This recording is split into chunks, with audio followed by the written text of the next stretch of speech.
So guys, நம்ம வந்து இன்றைக்கி எங்கே வந்திருக்கோம்னு பார்த்தீங்கன்னா, தமிழ் பார்த்தாலே உங்களுக்கு தெரிஞ்சிருக்கும், மணப்பாடு. ஸோ மணப்பாடு என்ன ஃபேமஸ்னால், இங்கே உள்ள சர்ச்சு அண்ட் இதோட கதையே ரொம்ப ஹிஸ்டாரிக்கலி இந்த பிளேஸ்க்கு நல்ல ஒரு கதை இருக்குது.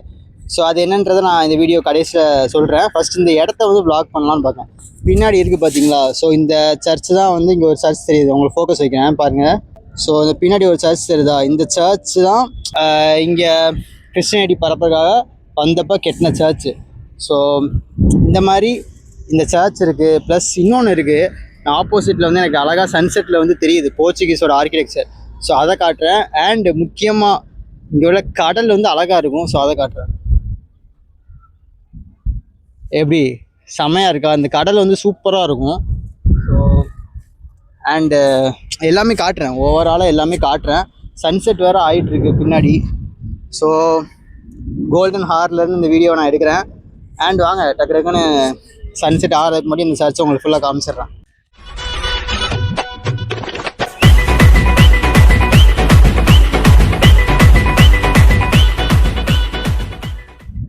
ஸோ அதுதான் பார்த்தீங்கன்னா அந்த சி, மணப்பாடு கடல் வந்து அதான் மணப்பாடு சி. ஸோ அதுலேருந்து நம்ம அப்படியே ரைட் எடுத்தோம்னா அந்த சர்ச் இருக்குது. இந்த சர்ச் வந்து இப்போ பூட்டி இருக்குது, பட் இதான் வெளியே உள்ளது. உள்ளேயுமே ரொம்ப பெரிய சர்ச் கிடையாது, இது பழைய காலத்து சர்ச்னால நிறைய பேர் இங்கே வந்து வருவாங்க. மற்றபடி இது ரொம்ப பெரிய சர்ச்லாம் சொல்ல முடியாது.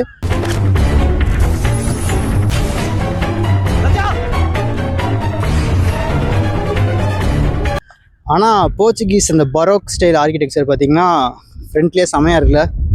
என்னடா ரொம்ப ஆர்கிடெக்சரை பற்றி பேசுகிறேன்னு கேட்காதீங்க, நான் வந்து ஆர்கிடெக்ட், அதனால் எனக்கு அப்படியே ஆட்டோமேட்டிக்காக வருது. இந்த மணப்பாடு வர்றதுக்கு முன்னாடி பார்த்தீங்கன்னா அங்கே ஃபிஷ்ஷிங் கம்யூனிட்டிக்கு ஒரு வில்லேஜ் இருக்கும். ஸோ நான் பின்னாடி வந்து ஒரு கதை சொல்கிறேன். இதோட ஹிஸ்ட்ரி வந்து நான் இங்கே வச்சு சொல்ல முடியாது, இங்கே ரொம்ப காத்தடிக்குது. ஸோ வீட்டுக்கு போய் சொல்கிறேன். பட் அதுக்கு முன்னாடி என்னென்னா அந்த வில்லேஜ் அங்கே இருந்து காமிக்கிறேன். இங்கேருந்து அந்த வில்லேஜோட வியூ சூப்பராக இருக்குது. அந்த சன்செட்டுக்கும் இதான் நான் சொன்னேன்ல அந்த போர்ச்சுகீஸ் பில்டிங், அது நான் காலையில் இப்போ பக்கத்தில் போய் காட்ட முடியுமான்னு தெரில, டைம் ஆகிட்டு. ஸோ முடிஞ்சால் காட்டுறேன். பட்டு பேசிக்காக என்னென்னா அங்கே வில்லேஜ் தெரியுதா? ஸோ அதுதான் அந்த ஃபிஷ்ஷிங் கம்யூனிட்டியோட வில்லேஜ். இதுக்கு அடுத்து நான் உங்களுக்கு அந்த கதை சொல்கிறப்ப உங்களுக்கு ரிலேட் ஆகும் கண்டிப்பாக. க்ளோஸ்அப்பில் போய் உங்களுக்கு சர்ச்சை காட்டலான்னு பார்த்தேன். எப்படி இருக்குது? இதான் கைஸ் பரோக் ஆர்கிடெக்சர். ரொம்ப ஒரு மாதிரி ஸ்டாச்சூஸ் அதெல்லாம் நல்லாயிருக்கும். அண்டு நல்லாயிருக்கு. இதுதான் இது ஆர்கிடெக்சர் தான் மெயினாக நிறையா இந்த கலாச்சாரம் வந்தனால க்ரியேட் ஆன மிகப்பெரிய நல்ல விஷயம் நான் நினைக்கிறேன்.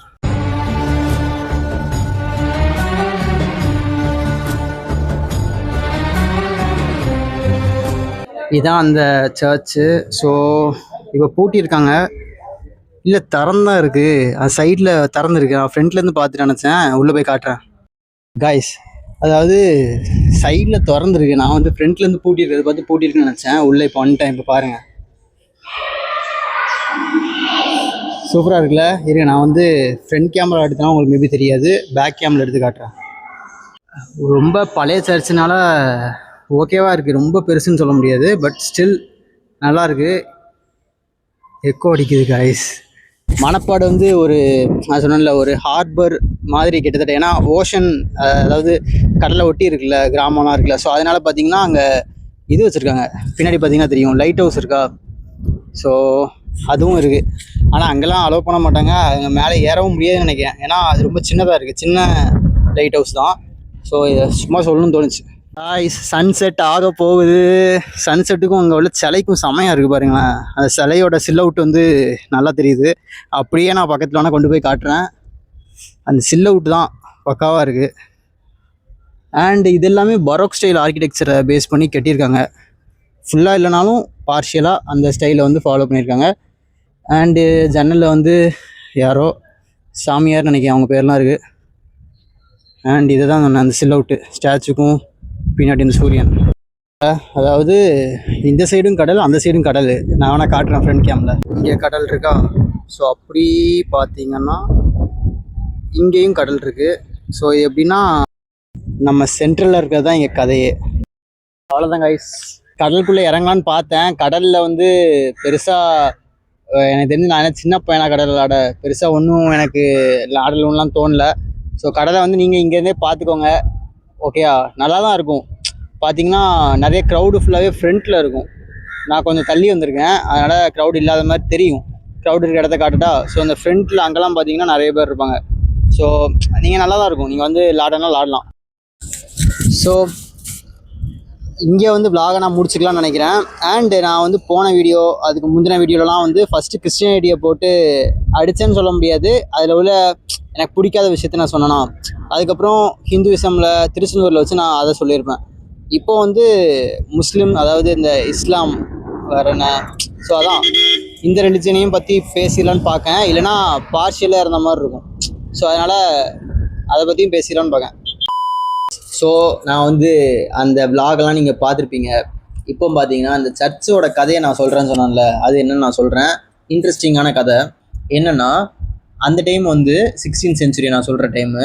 அந்த டைமு மணப்பாட் பீச்சில் பார்த்தீங்கன்னா அரேப்ஸ் வந்து மீன் பிடிக்க ஆரம்பிச்சிட்டாங்க. அண்ட் ஸ்லோவாக அவங்க வந்து இங்கே வர ஆரம்பிச்சிட்டாங்க. அரேப் பீப்புள் இருக்காங்களா, அரேபியன் பீப்புள் வந்து மணப்பாட் பீச் வழியாக இங்கே வர ஆரம்பிச்சிட்டாங்க. அப்படின்றப்ப இங்கே என்ன ஆரம்பிக்குதுன்னா, இங்கே லோக்கல் தமிழ் கம்யூனிட்டியில் ஃபிஷிங் கம்யூனிட்டி இருப்பாங்கல்ல, இவங்களுக்கும் அவங்களுக்கும் ஒரு கான்ஃப்ளிக்ட் வர ஆரம்பிச்சிருது. ஆனால் அரேபியன் பீப்புள் என்னென்னா கொஞ்சம் மிலிட்ரிலாம் வந்து கொஞ்சம் ஸ்ட்ராங்கானவங்க, மீனவர்கள் என்ன பண்ணுவாங்க. ஸோ அதனால அங்கே வந்து ஒரு கான்ஃப்ளிக்ட் வர ஆரம்பிக்குது. அப்போ என்ன பண்ணுறாங்கன்னு பார்த்தீங்கன்னா, இங்குள்ள மீனவர்கள் வந்து அந்த போர்ச்சுகீஸ் இருக்காங்கல்ல, இவங்களோட ஹெல்ப் கேட்டு அந்த அரேபியன் பீப்புளை வந்து இங்கேருந்து அடித்து விரட்டுறாங்க. அப்படி விரட்டுறதுக்கு முன்னாடி அவங்க வந்து ஒரு டீல் பேசிக்கிறாங்க. என்னென்னு பார்த்தீங்கன்னா, இந்த ஃபிஷர்மேன் கம்யூனிட்டி ஃபுல்லாகவே கிறிஸ்டியானிட்டிக்கு வந்து மாறணும். அடுத்தடுத்து அவங்களுக்கு வைக்கிற பேர் கொண்டு அவங்களோட வழிபாடுலாம் நான் சொன்ன மாதிரி ரிலீஜன் மாறிடுவாங்க. பேர் அவங்களோட அவங்க கல்ச்சராகவே அவங்க வந்து கிறிஸ்டியானிட்டி தான் ஃபாலோ பண்ணணும் அப்படின்ற மாதிரி ஒரு டீல் போட்டாங்க. மோஸ்ட்லி என்னென்னா ஒரு மிஷினரி மாதிரி தான், எல்லாமே வந்து நீங்கள் கிறிஸ்டியானிட்டிக்கு மாறணும், அவங்க பேர் கொண்டு எல்லாமே மாற்றணும் அப்படின்ற மாதிரி டீல் போட்டு இவங்க கூட டேக் டீம் பண்ணி அரேபியன் பீப்புளை வந்து அடித்து அனுப்பிட்டாங்க.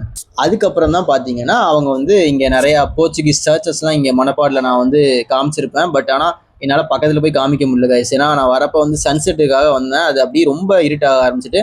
நீங்கள் சில் அவுட்டில் மட்டும் பார்த்துருப்பீங்க. நான் வேணால் நான் வந்து இன்னொரு நாள் வந்து கண்டிப்பாக, இப்போ இல்லைனாலும் அடுத்து நான் எப்படியும் ஃப்யூச்சரில் மணப்பாடு பிளாக் பண்ணேன்னா கண்டிப்பாக உங்களுக்கு வந்து அந்த சர்ச்சஸ்லாம் வந்து பக்கத்துலேருந்து காட்டுறேன். போர்ச்சுகீஸ் சர்ச்சஸ் வந்து போர்ச்சுகீஸ் ஆர்கிடெக்சர் செமையாக இருக்கும், அந்த பரோக் ஸ்டைல் எல்லாமே சூப்பராக இருக்கும். நான் இன்னொரு நாள் முடிஞ்சால் கண்டிப்பாக காட்டுறேன், பக்கத்தில் வச்சு காட்டுறேன். ஓகே, இப்போ வந்து நம்ம கடந்த ஒரு 2 வீடியோக்களாக கிறிஸ்டியானிட்டி ஹிந்துசம் பற்றி நான் என்னோட கான்ஸை மட்டும் நான் சொன்னேன். ப்ரோஸ் கூட கொஞ்சம் சொன்னேன், பட் கான்ஸ் தான் சொன்னேன். ஏன்னா கான்ஸ் சொன்னால் மட்டும்தான், இப்போ ரிலிஜனோட தப்பு என்ன இருக்குன்னு சொன்னால் மட்டும்தான் அந்த ரிலிஜன் ஃபாலோ பண்ணுறவங்களுக்கு தெரிய வரும். ஏன்னா நார்மலாக ரிலிஜனை ஃபாலோ பண்ணுறவங்களுக்கு அந்த ரிலிஜனோட ப்ளஸ் எல்லாமே தெரியும். என் ரிலிஜனில் இதெல்லாம் நல்லது இருக்குன்னு எல்லாருக்கும் தெரியும், அதனால தான் ஃபாலோவே பண்ணுறாங்க. பட் அவங்களோட கண்ணை மறைக்கிற மூமெண்ட் எப்போ நடக்குது, கண்மூடித்தனமாக பிலீவ் பண்ணுறது எப்போ நடக்குது அப்படின்னா அவங்களுக்கு வந்து அது நெகட்டிவ் தெரியாதப்போ தான். ஸோ அதனால் கடைசி 2 வீடியோவாக கிறிஸ்டியானிட்டிக்கும் ஹிந்துசமுக்கும் அதோட நெகட்டிவ் ஃபுல்லாக சொன்னேன். இந்த வீடியோவில் அது மாதிரி இஸ்லாம் அந்த ரிலிஜன்லையும் உள்ள நெகட்டிவை நான் சொல்ல போகிறேன். அண்ட் உங்களோட தாட்ஸ் வழக்கம் போல் நீங்கள் கமெண்ட்டில் போடலாம். நான் வந்து ரிலீஜியஸ் எக்ஸ்பர்ட் அப்படிலாம் கிடையாது. எனக்கு வந்து ஹிந்துவிசம்னா ஹிந்து தான் நான் ஃபஸ்ட்டு. ஸோ அது எனக்கு பிடிக்காமல் நான் கிறிஸ்டியானிட்டி வந்து என் க்ளோஸ் ஃப்ரெண்டு சொன்னதை கேட்டு ஃபாலோ பண்ணேன். ஓகே இதெல்லாம் இருக்கா அப்படின்ற மாதிரி ரிசர்ச் பண்ணேன். அதுவும் பிடிக்காமல் இன்னும் என் ஃப்ரெண்டு ஒருத்தன், அவன் என் க்ளோஸ் ஃப்ரெண்டு தான், முஸ்லீம். ஸோ அவன் சொல்கிறத கேட்டு இதையுமே இஸ்லாமே நான் ஃபாலோ பண்ண ட்ரை பண்ணியிருக்கேன். ஸோ இதுலேயுமே எனக்கு சில ஃபால்ட் தெரிஞ்சது, அதனால நான் இதையுமே ஃபாலோ பண்ணி எனக்கு ரிலிஜனே வேணாண்டா, எல்லாமே மனுஷன் உருவாக்குனது அப்படின்னு சொல்லிட்டு நான் ஒரு ஸ்டேட்டில் இருக்கேன். ஸோ இப்படி இருக்கிற நான் வந்து என்னோட தாட்ஸ் எல்லாத்தையும் நான் ஷேர் பண்ணுறேன். அண்ட் இன்னொன்று ஒரு நார்த் இந்தியன் ஃப்ரெண்டு ஒருத்தர் இருக்கான், அவன்கிட்டையுமே நான் வந்து கேட்டுக்கிட்டேன். ஏன்னா முஸ்லீம்ஸ்னாலே நார்மலாக ஒரு ஹேட்டட் நார்த் இந்தியாவில் இருக்கிற மாதிரி நம்மளுக்கு தெரியுது இல்லை, அது ஏன்னு சொல்லிட்டு அவன் வந்து ரொம்ப சங்கி மாதிரிலாம் கிடையாது. அவன் வந்து டிப்பிக்கல் என்ன மாதிரியே நார்த் இந்தியாவில் இருக்கிற ஒரு பையன். இப்போது நீங்கள் சொல்லலாம் ரொம்ப ரிலீஜியஸாக இருக்கிறவங்க தான் குறையாக சொல்லுவாங்கன்னு, அவன் அந்த மாதிரி ஆள் கிடையாது. அவன் வந்து நார்மலான ஒரு பையன் தான், நார்த் இந்தியன் பையன். அவனுக்கு அவன் ஊரில் உள்ள கல்ச்சரில் எப்படி பார்க்காங்க அப்படின்றதே நான் கேட்டு வாங்கிட்டு இந்த வீடியோவில் நான் ஷேர் பண்ணுறேன். ஸோ ஆரம்பிக்கலாமா? ஃபஸ்ட்டு, காட்னா யார்? காட்னா நம்மளோட பவர்ஃபுல்லானவங்க, சூப்பர் ஹியூமன் மாதிரி. ஹியூமனே கிடையாது, ஒரு சூப்பர் கிரியேச்சர் தான் காடுன்னு நம்ம சொல்கிறோம். எதுக்கு நம்ம ப்ரே பண்ணுறோம்? Hoping that he will save us. அவங்க வந்து நம்மளை வந்து பாதுகாப்பாங்க அப்படின்னு நினச்சி தான் நம்ம வந்து ப்ரே பண்ணுறது எல்லாமே வந்து ஃபாலோ பண்ணுறோம். ரிலீஜியஸாக இருக்கிற காரணம் அதான். இந்த மாதிரி தான் நான் சொன்ன மாதிரி நான் எல்லா ரிலிஜனையும் இந்த மாதிரி தான் இருக்கும் போல், நம்ம வந்து எது இதில் கரெக்டான ரிலிஜன்னு ப்ராக்டிஸ் பண்ணுவோம் அப்படி இப்படின்லாம் நான் யோசித்தேன். கடைசியில் பார்த்தா எல்லாமே பொய்யாக தான் இருக்குது, எல்லாமே மேன்மேடாக தான் எனக்கு தெரியுது. என்ன மக்கா, இந்து முஸ்லீம் கிறிஸ்டியன் எல்லா சாமியும் கழுத்தில் மாட்டிகிட்டு இருக்க. எல்லா சாமியும் கும்பிட்டு வைப்போம், ஆபத்துனா ஏதாவது ஒன்று வந்து காப்பாற்றும். அப்போதான் எனக்கு ஒரு கரெக்டான ஒரு விடை கிடச்சது. என்னென்னா, ரிலிஜன் எல்லாத்துக்குமே ப்ரூஃப் இல்லை, அது நான் கண்டுபிடிச்சிட்டேன். எதுக்கு ப்ரூஃப் இருக்குது அப்படின்னா, நம்ம மக்கள், நம்ம பீப்புள் தான் நம்மளுக்கு ரியலாக, நம்ம ரியல் டைமில், நம்ம ரியல் வேர்ல்டில் நம்மளுக்கு சப்போர்ட் பண்ணுறவங்க அவங்க மட்டும்தான்றது எனக்கு புரிஞ்சுது. இப்போது இந்த வீடியோவே நீங்கள் பார்க்கிங்க, நீங்கள் எங்கே இருந்தோ பார்க்கிங்க, நீங்கள் யாருன்னு எனக்கு தெரியாது, பட் உங்களால் தான் எனக்கு காசு வரும் அப்படின்றப்ப கிட்டத்தட்ட நீங்கள் வந்து ஒரு கடவுள் மாதிரி தானே. இது வந்து நான் வந்து சும்மா எப்படி சொல்கிறது, நான் உங்களை ஐஸ் வைக்க அப்படிலாம் சொல்கிறேன் நினைக்காதீங்க. இது வந்து நீங்கள் ஒரு லாஜிக்கலாக திங்க் பண்ணி பாருங்கள். கடவுள்னா யார்? நம்மளுக்கு வந்து நம்ம அவங்கள பார்த்ததே கிடையாது, கரெக்டாக சப்ஸ்கிரைபர்ஸை நான் பார்த்தது கிடையாது. ஸோ பட் அவங்களால நம்மளுக்கு ஏதோ ஒரு நல்ல விஷயம் நடக்குது. இப்போ நீங்கள் இந்த வீடியோ பார்க்குறதுனால எனக்கு வந்து மணி வரும். ஸோ அப்படின்றப்ப சேமாக லிங்க், அதில் ஒரு பேட்டர்ன், ஒரே பேட்டர்னாக இருக்கா? பட் இங்கே வந்து எனக்கு ப்ரூஃப் இருக்குது. பீப்புள், மனுஷங்க தான் பார்க்காங்க. அதனால தான் பார்த்தீங்கன்னா நான் என்ன சொல்ல வரேன்னா, மனுஷங்க தான் மனுஷங்களை காப்பாற்ற முடியுது. நம்ம வந்து ரிலிஜன் எல்லாமே மேன்மேடு, நம்ம வேற யாரோ காப்பாற்றுறாங்கன்னு நம்மளே நினச்சிக்கிறோம் அப்படின்ற மாதிரி எனக்கு தோணுச்சு. எத்தனை மனுஷங்க வந்து கொத்தா அழிஞ்சு போகிறாங்க. அவங்களெல்லாம் வந்து பீப்புள் மட்டும்தான் ஏதோ ஒரு விதத்தில் காப்பாற்ற முடியும். கடவுள் யாராவது வந்து காப்பாற்றுறாங்களா? சுத்தமாக இல்லை. எல்லாம் அவ செய்யலாம். இத்தனை ஆயிரம் பணமும் அவன் செயல்ங்கிறீங்களா? ஏத்திஸ்ட் அப்படின்னு நினைக்காதீங்க. எனக்கு வந்து கண்டிப்பாக கிரியேஷன் ஒன்று இருக்குன்னா கிரியேட்டர்னு ஒன்று இருக்காங்க, எனக்கு கண்டிப்பாக தெரியும். நான் அந்த அளவுலாம் மக்கள் கிடையாது. பட் நம்ம நினைக்கிற ஆள் தான் கிரியேட்டர் கிடையாதுன்னு நம்ம நினைக்கிறேன். லைக் எப்படி சொல்கிறது, இந்த ரிலிஜனில் வர ஆள் எல்லாமே நம்ம மேன்மேடாக இருக்கிற மாதிரி எனக்கு தெரியுது. அவங்கள தான் நம்ம கிரியேட்டர் நம்ம நினைக்கிறது தப்புன்னு. ஸோ பார்த்தீங்கன்னா நான் வந்து இப்போ கன்க்ளூஷனில் என்ன இருக்கேன்னா, நான் ரிலீஜியஸ் பர்சன் இல்லாமல் ஸ்பிரிச்சுவலாக இருக்கலான்ற மாதிரி மைண்ட் செட்டுக்கு வந்துட்டேன். ரிலிஜன் வந்து பார்த்தீங்கன்னா, இப்போ நான் ஆரம்பிக்கிறேன். எந்த ரிலிஜன் உங்களுக்கு கன்வின்சிங்காக இருக்கோ அதை தான் நீங்கள் வந்து உண்மைன்னு நம்புவீங்க, இல்லைனா ஃபாலோ பண்ணுவீங்க. அது வந்து மோஸ்ட் ஆஃப் த டைம் நீங்கள் பிறக்கிறப்ப என்ன ரிலிஜன் உங்கள் வீட்டில் சொல்லிக் கொடுக்காங்களோ அதை தான் மோஸ்ட்லி ஃபாலோ பண்ணுவீங்க. சில பேர் பார்த்தீங்கன்னா அடுத்த லெவல் போயிட்டு வேறு ரிலிஜனையும் எக்ஸ்ப்ளோர் பண்ணுவாங்க. ஸோ சில பேர் எல்லா ரிலிஜனையும் எக்ஸ்ப்ளோர் பண்ணுவாங்க. அதில் ஒரு ஆள் தான் நான். ஸோ நான் எல்லா ரிலிஜனையும் எக்ஸ்ப்ளோர் பண்ணியிருக்கேன். டீப் டவுன் போலனாலும் ஒரு சர்ஃபேஸ் லெவலில் எக்ஸ்ப்ளோர் பண்ணியிருக்கேன். ஸோ நான் தெரிஞ்சுக்கிட்டது என்னென்னா, எல்லாமே நான் சொன்ன மாதிரி மனுஷன் உருவாக்குனது தான். ஸோ இதை வச்சுட்டு சண்டை போடுறவங்களாம் எனக்கு வந்து மென்டல் மாதிரி தான் தோணும். ஏன்னா இப்போது மனுஷங்களை தவிர்த்து வேறு எந்த கிரியேச்சருக்கும், அனிமல், பிளான்ட், எந்த கிரியேச்சருக்கும் கடவுளுக்கு முன்னாடி தோணுனதே இல்லை. அதுக்கு கடவுள்னா என்னன்னு கூட தெரியாது. மனுஷன் மட்டும்தான் இதுதான் கடவுள்னா இந்த ரிலிஜன் தான் அப்படின்ற மாதிரி நம்பிட்டு இருக்கான். அதனால கொஞ்சம் நீங்கள் அதாவது திங்க் பண்ண ஆரம்பித்தாலே நம்மளுக்கு வந்து இந்த மாதிரி இப்போ நான் சொல்கிறதெல்லாம் உங்களுக்கு புரியும்னு நினைக்கிறேன். ஒன்றும் இல்லை, இப்போது நீங்கள் இந்த கண்ட்ரியில் பிறக்காமல் வேறு கண்ட்ரியில் பிறந்திருந்தீங்கன்னா நீங்கள் வேறு மதத்தை ஃபாலோ பண்ணிருப்பீங்க, வேறு மாதிரி நீங்கள் இருந்திருப்பீங்க. உங்கள் அப்ரிங்கிங்கே வேறு மாதிரி இருந்திருக்கும். நம்பிட்டேங்க, முழுசாக நம்பிட்டேன். எனக்கு தெரியாது இப்படி ஒரு நாடகம் நடக்கும். இது சிம்பிளாக சொல்லணும் அப்படின்னா, இப்போது நீங்கள் பிறக்கிறப்ப நீங்கள் எம்டி கிளாஸ்னு வச்சுக்கோங்க. இந்த ரிலிஜியனு, இந்த கல்ச்சரு, இந்த லாங்குவேஜ், இது எல்லாமே உங்களுக்குள்ளே ஊற்றுற ஒரு தண்ணி. அது வந்து என்ன கலராக இருக்கோ அந்த மாதிரி தான் நீங்கள் ரிஃப்ளெக்ட் பண்ணுவீங்க.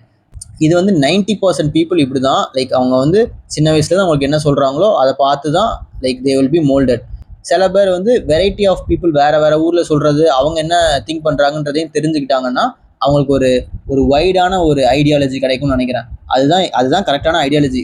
நம்ம கிட்ட வேலை செய்கிறவங்களை நம்ம நல்லா வச்சுக்கிட்டாலே அவங்க நம்மளை நல்லா பார்த்துப்பாங்க, இதுக்கு நான் கேரண்டி. ஒரே இதில் ஸ்டிக் ஆகிட்டு இதான் கரெக்டுன்னு இருக்காதிங்க. ஏன்னா அப்படி இருந்தீங்கன்னா உங்களையே நீங்கள் ஏமாற்றிக்கிறீங்கன்னு நான் நினைக்கிறேன். ஏன்னா எல்லா மதத்தையும் எடுத்துக்கோங்க, எல்லா மதத்தில் உள்ள கடவுளில் ஏதாவது ஒரு கடவுள் இறங்கி வந்து மனுஷனை காப்பாற்றுறதுக்கான ப்ரூஃப் இருக்கா? இவங்க வந்து இறங்கி வந்து மனுஷங்களை இப்போ காப்பாற்றுனாங்க அப்படின்றதுக்கான வீடியோ ப்ரூஃபோ, இல்லைன்னா உண்மைக்குமே யாராவது காப்பாற்றிருக்காங்களா? அப்படி அது வந்து அவங்க ரியலாக இருக்கா? சும்மா ஸ்கிரிப்டடாக அவங்கள பேச வைக்கலாம் காசு கொடுத்தோ, இல்லைனா அவங்களே அவங்கள சும்மா நம்பிட்டு பேசலாமே தவிர ரியல் ப்ரூஃப் கிடையவே கிடையாது. ஏன்னா கொத்தா பீப்புள் வந்து ஒரு மதத்துலேருந்து இறந்தாலும் அந்த மதத்து கடவுள் வந்து காப்பாற்றுறதே கிடையாது. ப்ரே பண்ணுற இடத்துக்கு மேலேயே ஒருத்தன் பாம்பு போடுறான், அப்போ கூட கடவுள் தடுக்கலைன்னா எப்படி?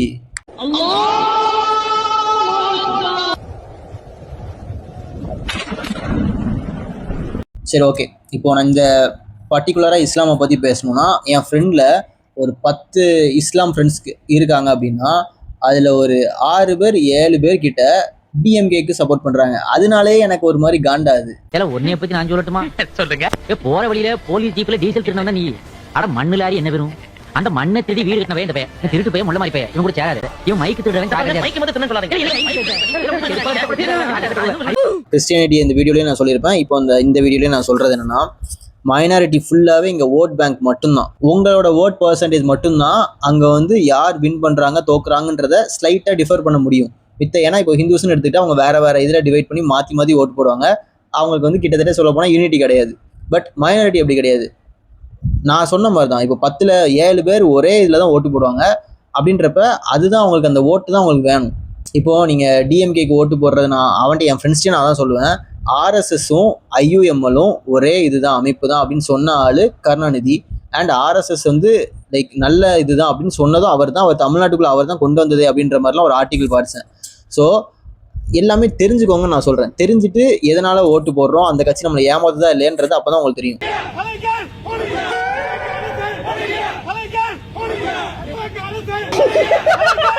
கக்கூஸ்ல லைப்ரரி மாதிரி புக்கு படிச்சிட்டு இருக்கிற, சைட்ல வர வாட்டர் பாட்டில், சாப்பிடுறதுக்கு பாப்கார்ன் வேர்க்கடலை எதனா வச்சிருக்கிறியா? மச்சாங்க வந்து பாரு, ஆமா ஆய் போட மாதிரி ஒருத்த உட்காந்துட்டு இருக்கிறான். நான் ஏன் அந்த இது மைனாரிட்டி வந்து ஓட்டுக்கு மட்டும் யூஸ் பண்ணுவாங்க அப்படின்னு நான் சொல்றேன்னு பார்த்தீங்கன்னா, நாம் தமிழர் கட்சியில ஒருத்தங்க ஃபாத்திமான்னு ஒரு லேடி வந்து நின்னாங்க. ஃபாத்திமான்னு ஒரு கேண்டிடேட் வந்து நிற்கிறப்ப டிஎம்கே காரங்க வந்து அவங்கள போட்டு அடின்னு அடிச்சு அவங்கள வந்து வீல் சேரில் வர வச்சாங்க. இதிலே நீங்கள் பார்த்துக்கலாம், ஒரு முஸ்லீமுக்கு வந்து அவங்க ஜென்யூனாக இருக்கணும் அப்படின்னு நினச்சாங்கன்னா முஸ்லீம் லேடியை வந்து இப்படி அடிப்பாங்களா?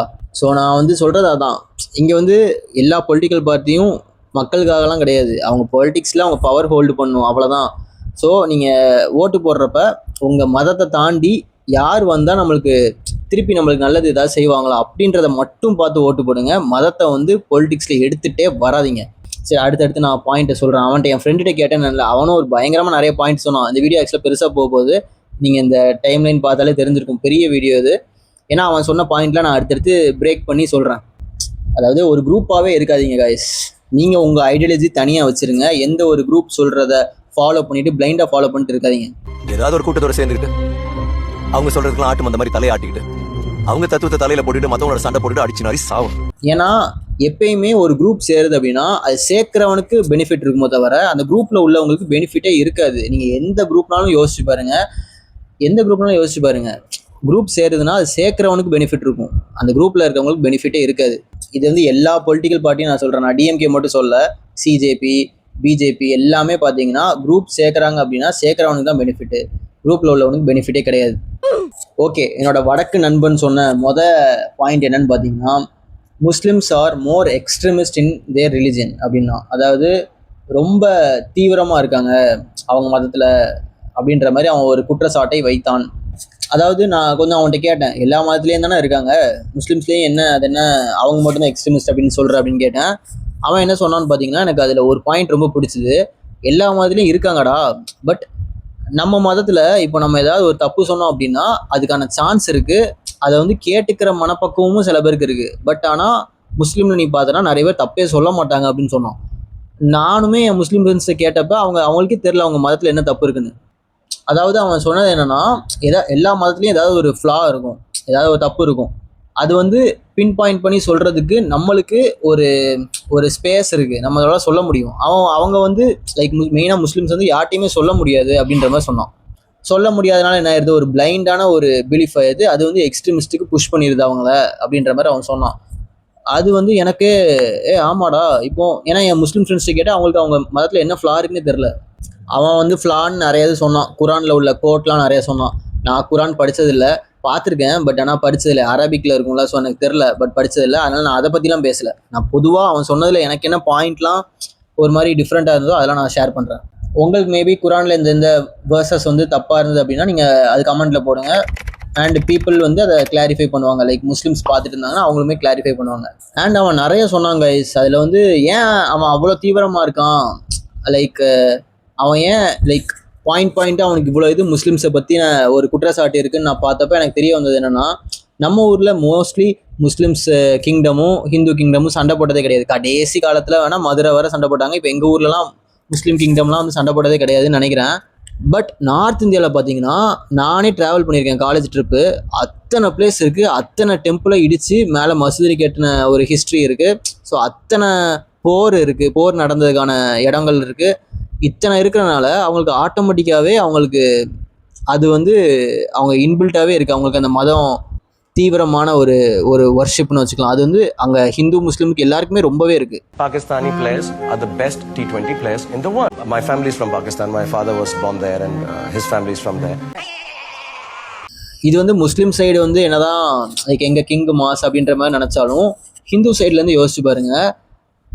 லிட்டரலாக எப்படி சொல்லணும்னா அங்கே வந்து ஒவ்வொரு முகல் மன்னர்கள் இல்லைன்னா ஒவ்வொரு நிறையா படைகள் இருக்கும்ல, கில்ஜி படை, இந்த மாதிரி நிறையா அந்தந்த மன்னர்களுக்கு ஒவ்வொரு மன்னர்களுக்கும் அவங்கள ஹேட் பண்ணுறதுக்கு ஒரு ஊரே இருக்குது. திப்பு சுல்தான்லாம் வந்து அவங்களுக்கு அந்த ஊர் மக்களை வந்து முந்தி கொடுமைப்படுத்தினால அந்த ஊர் இப்போ அந்த ஊர் மக்கள்கிட்ட போய் கேட்டால் அவங்கள வந்து கழுவி ஊற்றுவாங்க. அந்த மாதிரி ஒரு ஹேட்ரட் வந்து இன்னொன்றுமே அந்த ஊர் மக்கள்கிட்ட வந்து இருக்குது. அப்போ கூட விடுங்க, இப்பயுமே நடக்குது. இப்பயுமே பார்த்தீங்கன்னா பங்களாதேஷில் ஒரு ஹிந்துவை வந்து எதுக்கோ ஒரு இதுக்கு எரிச்சாங்கல்ல. ஸோ இந்த மாதிரிலாம் இப்பயுமே நடக்குது. பாகிஸ்தான்லேயுமே இந்த மாதிரி நிறையா ரிப்போர்ட்ஸ் வருது, லைக் ஹிந்து ஃபேமிலியவே எரிச்சதெல்லாம். ஸோ இந்த மாதிரி நடக்கிறனால தான் அவங்களுக்கு வந்து அவங்க பக்கத்தில் இருக்குல்ல. இப்போ பாகிஸ்தான்லாம் வந்து நம்மளுக்கு தூரமாக இருக்குது. அவங்க குஜராத் என் ஃப்ரெண்டு, அவன் ஊர்லேருந்து அது பக்கத்தில் இல்லை அப்படின்றப்ப அவனுக்கு அது ரொம்பவே இம்பேக்ட் பண்ணுது. அப்போ நான் கேட்டேன், இந்த மாதிரி நார்த் இந்தியாலேயே நடக்கலடா, ஹிந்து ஃபேமிலி வந்து முஸ்லீம் ஃபேமிலி எரிக்கிறதும் நடக்கலை அப்படின்னு கேட்டால் அவன் சொன்னது சூப்பராக இருந்தது. நம்ம ஊரில் நம்ம நாட்டில் நடக்கிறது, இப்போது ஹிந்து ஃபேமிலி வந்து யாராவது ஒரு முஸ்லீம் ஃபேமிலியை வந்து எரிச்சிட்டாங்க அப்படின்னா அது எல்லாமே பர்சனல் வெஞ்சன்ஸாக இருக்கும்டா. ஒரு மதத்தை வச்சுன ஒரு கலவரமாக இருக்காது. ஒரு பர்சன் ஒரு ஃபேமிலிக்கும் இன்னொன்று ஃபேமிலிக்கும் பிடிக்காமல் இருக்கும், இல்லைனா ஏதாவது ஒரு அவங்களோட பர்சனல் சண்டையாக இருக்கும், மதத்தை வச்சுன ஒரு சண்டையாக இருக்காது அப்படின்ற மாதிரி சொன்னான். தம்பி கரெக்டாக பாயிண்டாக பேசுது இல்லை. அவன் வந்து இவ்வளோ டீசெண்டாக சொல்லலாம். அவன் நல்லா ரொம்ப வல்கர்னு சொல்ல முடியாது, ரொம்ப ஸ்ட்ரெயிட் ஃபார்வர்டாக சொன்னான். அதெல்லாம் வந்து சொன்னால் அது செட் ஆகாது. அது ரொம்ப உங்களுக்கு உங்கள் மனசை வந்து பாதிக்கும். முஸ்லீம்ஸ் பார்த்துட்டு இருந்தீங்கன்னா அதில் ஒன்று மட்டும் சொல்கிறேன் வேணாம். அவன் என்ன சொன்னான்னா, இங்கே உள்ள முஸ்லீம்ஸ் எல்லாமே கன்வெர்ட்டட்ரா. அவங்க எல்லாமே ஒரு காலத்தில் ஹிந்துவாக இருந்தவங்க, இப்போ கன்வெர்ட் ஆகிட்டாங்க, முஸ்லீம்ஸும் சரி கிறிஸ்டின்ஸும் சரி அப்படின்ற மாதிரி சொன்னான். அப்படி சொல்லிட்டு அவன் என்ன சொன்னான்னா, இப்போ கன்வெர்ட்டர்லாம் ரொம்ப ட்ரிகர் ஆகிட்டு இருக்காங்க பாகிஸ்தான், பங்களாதேஷ் இவங்கலாம். பட் ஆனால் ரியல் முஸ்லிம்ஸ்ன்னு சொல்கிறது அரபு, லைக் டர்க்கிஷு, பர்ஷியனு, இவங்கெல்லாம் பார்த்தீங்கன்னா நம்ம கண்ட்ரியோட நல்லா ஃப்ரெண்ட்லியாக தான் இருக்காங்க. பட் இந்த கன்வெர்ட்டட் கண்ட்ரிஸ் மட்டும்தான் ட்ரிகர் ஆகிறாங்க, இந்த மாதிரிலாம் சொன்னான். பேசிக்காக இதான் கைஸ். ஸோ இதான் ரீசன். அதாவது அவங்க ஊரில் கல்ச்சுரலாகவே இந்த மாதிரி நிறைய நடந்திருக்கு. நீங்கள் வேணால் சோம்நாத் டெம்பிள் குஜராத்னு வேணால் சர்ச் பண்ணி பாருங்கள். இதுதான் அவன் பர்டிகுலராக சொன்ன ஒரு பில்டிங் டெம்பிள். ஸோ பார்த்தீங்கன்னா அது திருப்பி அங்கே வந்து முஸ்லீம் மன்னர் வந்து இடிச்சு போட்டிருக்காங்க, திருப்பி கட்டியிருக்காங்களாம். அந்த ஹிஸ்ட்ரிலாம் வந்து அவன் நிறையா சொன்னான். எனக்கு அவன் ஹிந்தியில் சில இது சொன்னான், அதனால் எனக்கு புரியலை. பட் இங்கிலீஷில் சொன்னதெல்லாம் வச்சு நான் அந்த வேர்டிங்ஸ் மட்டும் எனக்கு தெரியுது. நீங்கள் வேணால் ஹிஸ்ட்ரி சர்ச் பண்ணி பார்த்துக்கோங்க. நான் சர்ச் பண்ணி பார்த்தேன், அது நிறையா இருந்தது. அது எல்லாமே இந்த வீடியோவில் சொல்ல வேண்டாம்னு பார்க்கேன். நீங்கள் வேணால் சர்ச் பண்ணி பார்த்துக்கோங்க, சோம்நாத் டெம்பிள் குஜராத். ஸோ அடுத்து அவன் என்ன சொன்னான்னு பார்த்தீங்கன்னா, இது வந்து நம்ம கேள்விப்பட்டிருப்போம், நிறைய சில படத்தில் கேள்விப்பட்டிருப்போம். லவ் ஜிஹாத் அப்படின்னா, அதாவது முஸ்லீம் பசங்க ஃபுல்லாக ஹிந்து உமனை டார்கெட் பண்ணி கல்யாணம் பண்ணி அதுக்கப்புறம் அவங்கள வந்து முஸ்லீமாகவே மாற்றுறது. இது எப்படின்னா லைக் ஒரு கன்வர்ஷன் மாதிரி தான். அதாவது இவங்களை வந்து அடுத்த ரிலிஜன் பொண்ணை வந்து கல்யாணம் பண்ணி திருப்பி அவங்க ரிலிஜனாகவே அவங்கள மாற்றுறது. இதுதான் கான்செப்ட். இதுதான் வந்து லவ் ஜிஹாத் அப்படின்ற மாதிரி சொல்கிறாங்க. இது வந்து அவங்க ஊரில் தான் நடக்குது, அதனால் அவன் பேசுகிறான் போல் அப்படின்ற மாதிரி நினச்சேன். அதுக்கப்புறம் ரீசெண்டாக பார்த்தா இன்ஸ்டாகிராம் அல்கரிதம்னு தெரியும்ல, கரெக்டான டைமில் கரெக்டானதை இறக்கும்ல.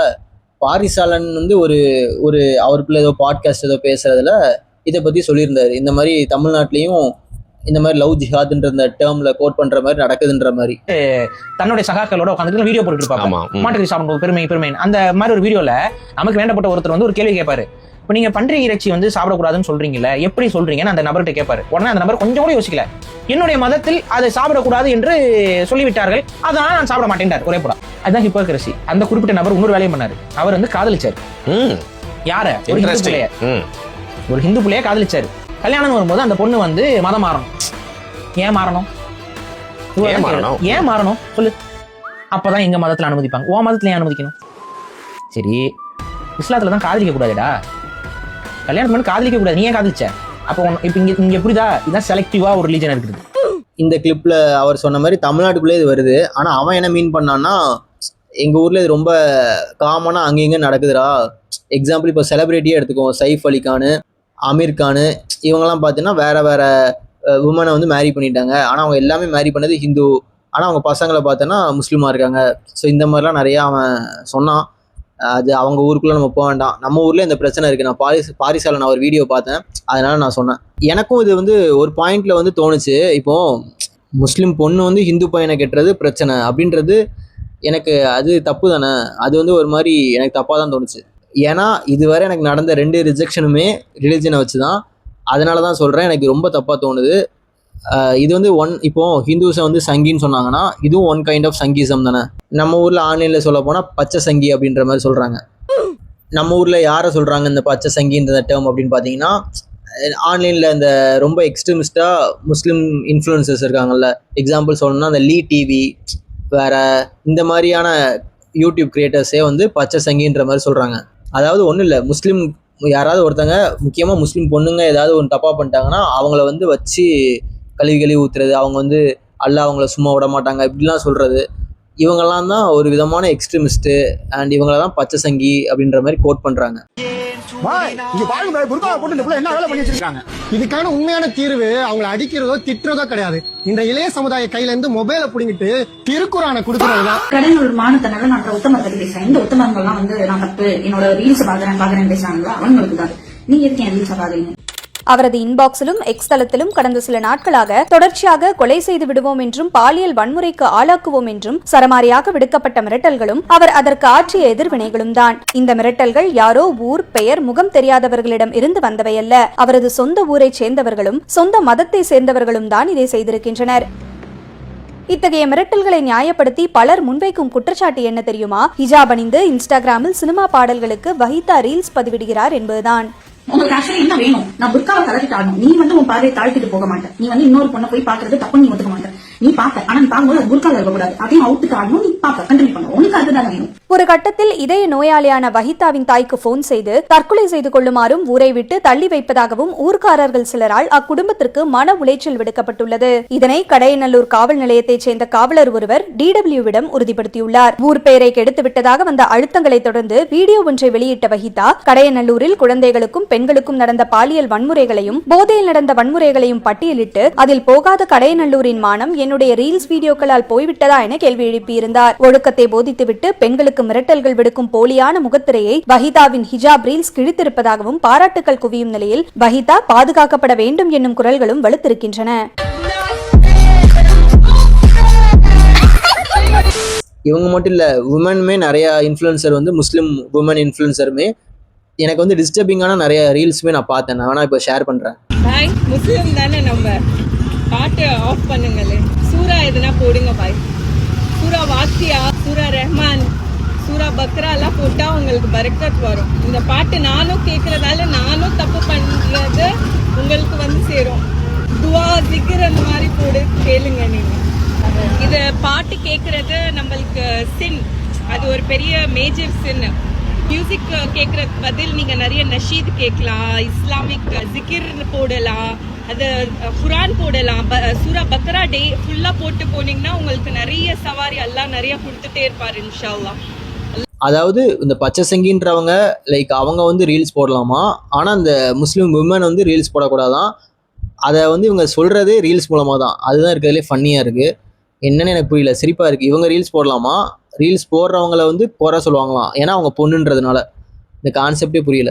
இதெல்லாம் வந்து நான் சொன்ன மாதிரி தான். இப்போ என் முஸ்லீம் ஃப்ரெண்ட்ஸ் தான் அதை பற்றி பேசணும். நான் வந்து பேசணும்னு அவசியமே இல்லை, எனக்கு தேவையும் கிடையாது. ஏன்னா நான் வந்து ரிலிஜனே எனக்கு வந்து ரொம்ப இன்ட்ரெஸ்ட் கிடையாது. அப்படின்றப்ப இப்போ அவங்க ஃபாலோ பண்ணுற ரிலிஜனில் இப்படி ஒருத்தங்க தப்பாக பேசுகிறாங்க அப்படின்றப்ப வாயை மூடிட்டு இருக்கக்கூடாதுல்ல. கொஞ்சம் சைலண்டா இருயா. நீங்களாம் இப்படி சைலண்டா சப்பிட்டு இருக்கிறதுனால தான் அசோசியேஷன் மாதிரியா போகுது.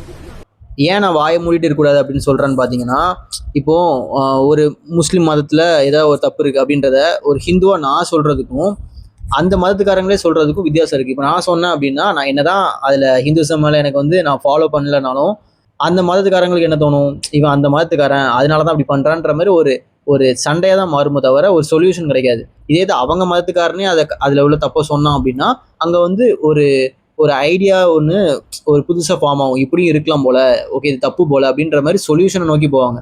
தேவையில்லாமல் சண்டை போட மாட்டாங்க கமெண்ட்ஸில். அதான் நான் சொல்ல வரேன். அவங்க சொல்லாதனால தான் இந்த மாதிரி மித்தவன் சொல்கிற மாதிரி இருக்குன்னு நான் நினைக்கிறேன்.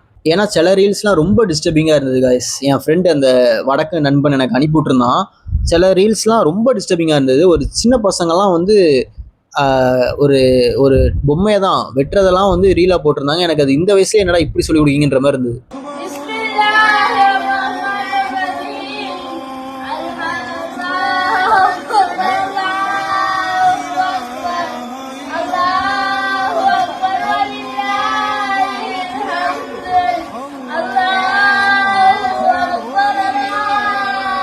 5 வேளை தொழுவுறமே எல்லாம் பார்த்துருப்பாங்கிற பயம்.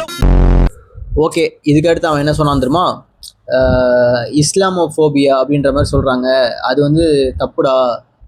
இஸ்லாம் ரியலாகவே இங்கே வந்து த்ரெட்டாக இருக்குது. அது வந்து டெரரிசமை வந்து இன்டெரக்டாக ப்ரொமோட் பண்ணுது. அது அவங்களுக்கு புரிய மாட்டேங்குது அப்படின்ற மாதிரி சொன்னான். என்னடா டீட்டெயிலாக எக்ஸ்பிளைன் பண்ணு அப்படின்னு சொன்னேன். அவன் சொன்னதை நான் இப்போ ஷேர் பண்ணுறேன்.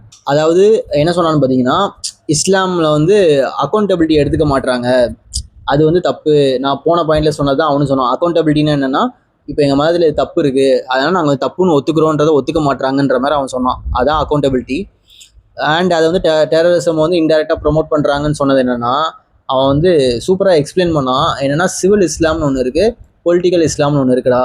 சிவில் இஸ்லாம் அப்படின்னா அது வந்து ஒரு கண்ட்ரியில் முஸ்லீமோட பாப்புலேஷன் வந்து 20 இல்லைனா 30க்கு கீழே, 30% டோட்டல் பாப்புலேஷனில் 30% இல்லை 20% கீழே முஸ்லீம்ஸ் இருந்தாங்கன்னா சிவில் இஸ்லாம் இருக்கும்.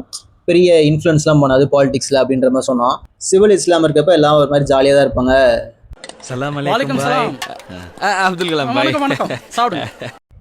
இந்த மாதிரிலாம் அவன் சொன்னான். அதாவது இப்போ நம்ம ஊரில் நார்மலாக தானே இருக்குது. இப்போ இர்ஃபான் அவர் வந்து முஸ்லீம், இர்ஃபான் வியூஸ். ஆனால் நம்ம ஏதாவது அவரை வந்து வேற்றுகிரக வாசி மாதிரி பார்க்குறோமா? இல்லை, அவர் வந்து தமிழாக தான் பார்க்குறோம். இந்த மாதிரி தான் இருப்பாங்க. சிவில் இஸ்லாம் வந்து பீஸ்ஃபுல்லாக இருக்கும் அப்படின்ற மாதிரி சொன்னான். இன்னொன்று என்ன சொன்னான்னா, பொலிட்டிக்கல் இஸ்லாம். அது என்னன்னு பார்த்தீங்கன்னா, இந்த 30% தாண்டிட்டு ஒரு 40% கிட்ட முஸ்லீம் பாப்புலேஷன் வந்துட்டு அப்படின்னா பொலிட்டிக்கல் இஸ்லாம்னு ஒன்று ஃபார்ம் ஆகும்டா. அது ஃபார்ம் ஆகிறதுனால என்னென்னா, அது நம்ம சிவில் லாவே அஃபெக்ட் பண்ணும் அப்படின்ற மாதிரி சொன்னான். சிவில் லானா நம்ம டே டு டே நம்மளுக்கு கவர்மெண்ட் லா போடுறாங்களே, இதேவே இன்ஃப்ளூயன்ஸ் பண்ணுறது தான் பொலிட்டிக்கல் இஸ்லாம் அப்படின்ற மாதிரி அவன் சொன்னான். இங்கே தான் அவன் சொன்னது என்னென்னா, நிறையா அந்த டெரரிஸ்ட் ஆர்கனைசேஷன்லாம் வந்து நம்ம நாட்டோட பாலிடிக்ஸை கண்ட்ரோல் பண்ணுறது. அண்ட் இங்கே தான் நிறையா நார்மல் சிவில் முஸ்லீம்ஸ் இருக்காங்க. லைக் அதாவது நார்மலாக மதத்தை ஃபாலோ பண்ணிட்டு போகிறவங்க நிம்மதியாக இருப்பாங்க. அவங்கள வந்து இங்கே தான் அந்த இஸ்லாம் டெரரிசம் வந்து அஃபெக்ட் பண்ணுன்ற மாதிரிலாம் நிறையா சொன்னான். என்ன சொல்ற நீ? ஹாஃப் அன் ஹவர் முன்னாடி நாங்கள் போனது உண்மைதான். ஆனா இல்ல நீ எனக்கு எக்ஸ்பிளைன் பண்ண வேணா. I know you. तू टेंशन मत ले, अपने जाफर भाई संभाल लेंगे. मैंने कुछ नहीं किया, जब भाग यहाँ से. சும்மா ஒருத்தர் நார்மலாக இருந்தாலுமே பொலிட்டிக்கல் இஸ்லாம் வர போயிட்டு அப்படின்னா, இப்போ பாகிஸ்தான் பங்களாதேஷை வச்சு அவன் சொல்கிறது என்னென்னா, பொலிட்டிக்கல் இஸ்லாம் அங்கே இருக்குல்ல, ஸோ அவங்களெல்லாம் வந்து டே டு டே லைஃப்பில் லைக் அவங்க டெரரிஸ்ட்டாக மாற்றுறதுக்கு நிறைய ஆப்பர்ச்சுனிட்டி வந்து அவங்களுக்கே கொடுக்கப்படுன்ற மாதிரி சொல்கிறான். 5 வேளை தொழுவுறமே எல்லாம் பார்த்துருப்பாங்கிற பயம். சிரிக்கிறானி வெக்கமா இல்லை? அண்ட் இதுவுமே நானுமே ரிசர்ச் பண்ணி பார்த்தேன். என்னென்னா 90% மேலே டெரரிஸ்ட் ஆர்கனைசேஷன் ரன் பண்ணுறது ஃபுல்லாகவே இந்த இஸ்லாம் கண்ட்ரிஸ் தான். Like IS, Taliban, al Qaeda, Lashkar Taiba, இந்த மாதிரி நிறைய இது நான் பார்த்தப்ப 90% இது ChatGPT சொல்கிறது இஸ்லாம் அந்த ரிலிஜனை பேஸ் பண்ணி தான் இருக்குன்ற மாதிரி சொல்லுது. இது வந்து நார்மல் கிடையாதுன்ற மாதிரி எனக்கு தோணுச்சு. ஏன்னா இப்போது ஒரு ஒரு ஒரு ஏரியாவிலேருந்து மட்டும் ரவுடியாக வராங்கன்னு வச்சுக்கோம். அப்போ அந்த பிரச்சனை அந்த ஏரியாக்குள்ளே இருக்குல்ல, இதே மாதிரி தான் ரிலிஜனையும் நீங்கள் பெரிய ஸ்கேலில் பாருங்கள், உங்களுக்கே தோணும். இது வந்து நான் வந்து மித்த ரிலிஜன் பீப்புளை மட்டும் அஃபெக்ட் பண்ணணும்னு நான் சொல்ல. அவன் சொன்னதுமே அதான். இது வந்து மித்த ரிலிஜன் பீப்புளை மட்டும் அஃபெக்ட் பண்ணணும் கிடையாதுடா. இது அவங்க மதத்துக்காரங்களே நம்ம கண்ட்ரியில் இருப்பாங்க, அவங்களையுமே அஃபெக்ட் பண்ணும். ஏன்னா பப்ளிக் வந்து எப்படி தோணும்னா, இவங்க இதை ஃபாலோ பண்ணாலே இவங்களும் இப்படி தான் போலன்ற மாதிரி பீப்புள் வில் பெர்சீவ் தெம் அப்படின்ற மாதிரி சொன்னான். அதுவும் நம்ம படத்துலலாம் அப்படி தானே காட்டுறாங்க. டெல்லி பாம்பே மாதிரி தீவிரவாதிங்க சென்னையிலையும் ஊடுருவ ஆரம்பிச்சிட்டாங்க. ஆனா அவங்க எல்லாம் எங்க பதுங்கி இருக்காங்கன்னு தான் தெரியல. அது ஒரு பக்கம் இருக்கட்டும். இதனால தான் எனக்கு மதமே பிடிக்காது கைஸ். அதாவது இப்போ இஸ்ரேலில் போயிட்டு ஈரான்காரனை இத்தனை பேரை கொல்றீங்களே, உங்களுக்கு வந்து ஒரு கருணையே கிடையாது அப்படின்னு கேட்டிங்கன்னா, அவன் வந்து இல்லை அவங்க தீவிரவாதம் பண்ணுறாங்க அப்படின்ற மாதிரி ஈஸியாக சொல்லிட்டு போயிடுவான். ஆனால் அங்கே பேஸான பிரச்சனை என்னன்னு பார்த்தீங்கன்னா மதம் தான். மதத்தினால தான் இவ்வளோ பெரிய பிரச்சனையும் அங்கே நடக்குது. அதுதான் நீங்கள் என்ன தான் இல்லை பாலிடிக்ஸ் அப்படி இப்படின்னு சொன்னாலும், எதனால அந்த பாலிடிக்ஸ் வருது? மதத்தினால தான் வருது. அதனால தான் எனக்கு மதம் மேலேயே இன்ட்ரெஸ்டே போச்சு. அப்படி இன்ட்ரெஸ்ட் வரணும் அப்படின்னா அந்த கடவுள் இறங்கி வந்து அந்த மதத்துக்காரங்களை காப்பாற்றணும்ல, அதுவும் பண்ணுறது இல்லைன்றப்ப எனக்கு கடவுள் நம்ம நினைக்கிற கடவுள் எல்லாமே மேன்மேட் அப்படின்ற மாதிரி எனக்கு தோணுது. சரி, இவன் என் ஃப்ரெண்டு சொன்னதை சொல்கிறேன். அதுக்கப்புறம் வேறு என்ன சொன்னான்?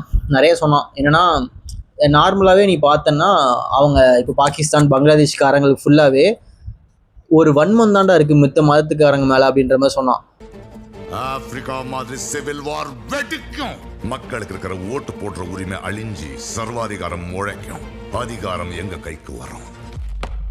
அவன் வந்து எல்லாரையும் சொல்லலை, ஒரு ஆவரேஜாக உள்ள பீப்புள் நார்மலாக நீ எடுத்துக்கிட்டேன்னா அவங்க அப்படி தாண்டா இருக்காங்க. எக்ஸாம்பிள் சொல்லணும்னா, இப்போ ஹாரிஸ் ராஃப்னு ஒருத்தன் வந்து ஒரு மேட்ச்சில் அவன் பண்ணான், அந்த ஃப்ளைட்டு பிளாஸ்ட் ஆச்சுல இந்தியாவில். ஸோ அதை வந்து ஒரு மாதிரி ஃபன்னியாக சொல்லி கிரவுண்டில் வந்து பண்ணான். நான் வேணால் அந்த கிளிப்பு போடுறேன்.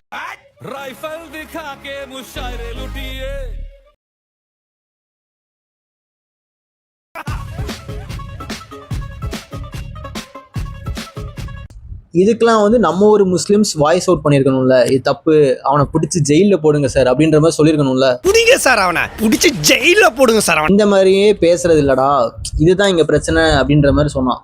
இதுதான் அக்கௌண்டபிலிட்டி எடுத்துக்கிறது இல்லை, அது மாதிரி சொன்னான். கரெக்டாக தான் தோணுச்சு. ஏன்னா இப்போ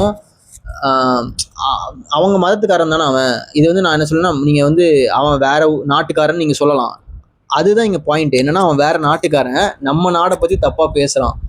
ஆனால் அவன் உங்கள் மதத்துக்காரன், நான் சொன்ன மாதிரி தான் உங்கள் மதத்துக்காரன்றதால நீங்கள் சொன்னீங்கன்னா பிரச்சனை இல்லை, ஏன்னா அது வந்து கரெக்டாக இருக்கும். இப்போது வேற மதத்துக்காரன் போய் சொன்னான் அப்படின்னா, நீ அந்த மதத்தினால தான்டா இப்படி பேசுகிற அப்படின்ற மாதிரி அங்கே ஒரு சண்டை தான் வரும்.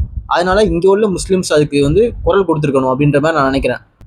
அண்ட் இது வந்து நார்த் இந்தியாவில் ரொம்ப தீவிரமாக இருக்குது. என்னன்னா, அவன் அந்த ஹேரி ஸ்டாஃப் பண்ணது கரெக்டுன்ற மாதிரியே நிறைய பேர் சொல்கிறாங்க. என்னன்னா, ஆமாம் விராட் கோலி வந்து இப்படி பேட்டிங் பிடிச்சான்னா அவன் கடுப்பில் அவன் அப்படி தான் பண்ணுவான், க்ரௌடு வந்து அவனை புள்ளி பண்ணாங்க அதனால பண்ணான். ஏன்டா க்ரௌடு வந்து நீங்கள் தோத்துருவீங்கன்னு புள்ளி பண்ணதுக்கும் ஃப்ளைட்டில் ஆக்சிடென்ட் ஆனதையும் அவன் வந்து கம்பேர் பண்ணுறான் அப்படின்னா, அவனோட மைண்ட் வந்து தீவிரவாதி மைண்ட் செட் தானே அது. 5 வேளை தொழுகிறோமே எல்லாம் பார்த்துருப்பாங்கிற பயம் சிரிக்கிறானி வெக்கமா இல்ல. இதுதான் வந்து அவங்க சொல்றாங்க. அவங்க ஊர்ல அந்த ப்ரீச்சர், அந்த இப்போ ஹிந்துவிசம்ல வந்து ஒரு சிலை வழிபாடு இருக்கு, அதனால பாத்தீங்கன்னா அவங்க நம்பிக்கை அந்த சிலையோட முடிஞ்சிடும். இங்க வந்து சிலை வழிபாடு இல்லாதனால அவங்க நம்பிக்கை அந்த மதத்தை பரப்புறான்ல அவன் மேல வைக்கிறாங்க. ஸோ அவன் சொன்னது எல்லாமே கரெக்டுன்னு நினைக்கிறாங்க, அவன் தீவிரவாதத்தை பரப்புறான் அப்படின்ற மாதிரி சொல்றாங்க. அவன் அதுக்கு எக்ஸாம்பிளுமே சொன்னான். இப்போ வெஸ்ட் பெங்காலில் பார்த்தீங்கன்னா, வெஸ்ட் பெங்காலில் 40% கிட்ட முஸ்லீம்ஸ் ஏதோ இருக்காங்களாம். அதனால பார்த்தீங்கன்னா அங்கே இப்போவே ஆரம்பிச்சிட்றா பொலிட்டிக்கல் இஸ்லாம், நீ வேணா பாரு, நான் சில ரீல்ஸ் அனுப்புகிறேன், அது மாதிரி அனுப்பினான். ரயில்வே, அதாவது ட்ரெயினுக்குள்ள இப்போ தொழுதுகிட்டு இருக்காங்க, அதாவது ட்ரெயினுக்குள்ள ப்ரே பண்ணிட்டு இருக்காங்க, அது பிரச்சனை இல்லை. அவனோட சீட்டில் ப்ரே பண்ணால் பிரச்சனை இல்லை, நடந்து வர வழியில் ப்ரே பண்ணிட்டு இருக்கான், ரீல்ஸ் வேணா போட்டு விட்றான். இதெல்லாம் வந்து எந்த அளவுக்கு கொடுமைன்னு பாருங்க. இதுதான் பொலிட்டிக்கல் இஸ்லாம்ன்ற மாதிரி அவன் சொல்லிருந்தான். பேசிக்காக அவன் சொல்றது என்னன்னா, பொலிட்டிக்கல் இஸ்லாம்னா அவங்க மதத்தை ஃபோக்கஸ் பண்ணி மட்டும்தான் இருக்கும். இங்கே என்னடா RSS அப்படிலாம் சொல்றீங்க, பொலிட்டிக்கல் இஸ்லாம் வந்தா நம்மளால வாயே பேச முடியாதா அப்படின்ற மாதிரி சொன்னான் அவன். The future is ours. America will be a Muslim country. Russia will be a Muslim country. Islam will enter every house. We have to be a part of that change. அதுவும் இல்லாமல் அவன் நிறைய சொன்னாங்க. அதில் எனக்கு நிறைய இது அவன் ஹிந்திலையும் சொன்னான், ஃபாஸ்ட்டாக இங்கிலீஷில் பேசினானா எனக்கு அதனால் புரியலை. சில இது புரிஞ்சுது. அதில் என்னென்னா, ஒன்று ஷரியா லான்னு ஏதோ சொன்னான். ஷரியா லான்னு என்னென்னா, உமனை வந்து ரொம்ப அப்ரெஸ் பண்ணிடும், உமன்னா வந்து படிக்கலாம் தேவையில்லை, வீட்டு வேலை பார்த்துட்டு மட்டும் இருந்தால் போதும், அந்த மாதிரிலாம் நிறையா இருக்குன்ற மாதிரி சொன்னான். 4 ஒய்ஃப் கிட்ட வச்சுக்கலாம் அந்த மாதிரிலாம் சொன்னான், நிறையா சொன்னான்.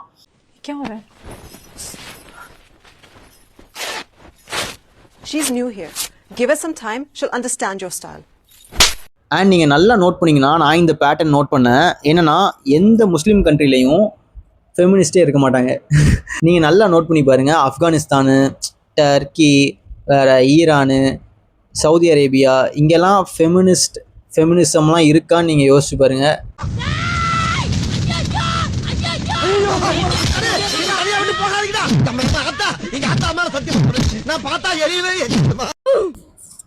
ஸோ இதாங்க அவன் சொன்னான். பேசிக்காக அவன் சொன்னது இதுதான். அதாவது அவன் வந்து சொன்னதில் ப்ரீச்சர், அதாவது அந்த மதத்தை பரப்புறவங்க வந்து தப்பாக சொல்லிக் கொடுக்காங்க, அதை ஃபாலோ பண்ணி இவங்க பிளைண்டாக நடக்காங்க, அதுதான் இந்த மதத்தோட மிகப்பெரிய தப்புன்ற மாதிரி சொன்னான். ஈவன் எனக்கே என் ஃப்ரெண்டு வந்து ஜாக்கிர் நாயக்னு ஒருத்தரோட ஸ்பீச் எல்லாம் போட்டு காட்டுவான். அது வந்து அதனால எனக்கு தெரியும், லைக் ஒரு இஸ்லாம் ப்ரீச்சரை வந்து அவங்க நிறைய ஃபாலோ பண்ணுறாங்க அப்படின்னு. ஏன்னா என் ஃப்ரெண்டே ஃபாலோ பண்ணான். அதனால இப்போது நான் சொல்கிறத மாதிரி தான், இப்போ ஒரு குரூப் சேருது அப்படின்னா அந்த சேர்க்குறவனுக்கு தான் பெனிஃபிட்டு, குரூப்பில் உள்ளவனுக்கு ஒரு பைசா பெனிஃபிட் கிடையாது. அதனால நீங்கள் வந்து யாராவது ஒருத்தவங்க உங்களை தப்பாக மேனிப்புலேட் பண்ணுற மாதிரி இருந்தது அப்படின்னா மேனிப்புலேட்லாம் ஆகாதீங்க. கேப்பியா மாட்டியா நீ சொன்ன நான் ஏன்டா கேட்கல. எல்லா மதத்துலேயும் நல்லதும் இருக்கும் கெட்டதும் இருக்கும், அதுதான் நான் புரிஞ்சுக்கிட்டது. ஏன்னா நான் வந்து எல்லா மதத்தையும் நான் சொன்ன மாதிரி ஃபாலோ பண்ண, கொஞ்சம் சர்ஃபேஸ் லெவலில் ஃபாலோ பண்ணியிருக்கேன். நான் வந்து மாஸ்க்கு போய் ப்ரேயெல்லாம் பண்ணியிருக்கேன் ஒரு 3 தடவை. அப்படின்றப்ப எனக்கு தெரிஞ்சது என்னென்னா, எல்லா மதத்துலேயும் பாசிட்டிவும் இருக்குது நெகட்டிவும் இருக்குது. ஸோ எந்த மதத்தையும் நீங்கள் வந்து தப்புன்னு மட்டும் நினைக்காதீங்க. வரி சொல்லுங்க திருக்குறான், லக்கும் தீனக்கும் வலியதி, அவங்கவுங்களோட மதம், அவங்கவுங்களோட வழிபாடு, அவங்களோட சேர்ந்தது. யாருமே அடுத்த மதத்தை தப்பாவோ தவறாவோ பேசக்கூடாது. தலைவா படத்தில் வரும்ல, அந்த மாதிரி தான். வாழ்கிறதுக்காக தான்டா மனுஷன் அது என்ன மதத்தெல்லாம் படைச்சான். வாழ்றதுக்காக தான் மனுஷன் உருவாக்குனா ஜாதி மதம் என்ன மொழியெல்லாம், செத்ததுக்கு அப்புறம் எல்லாம்.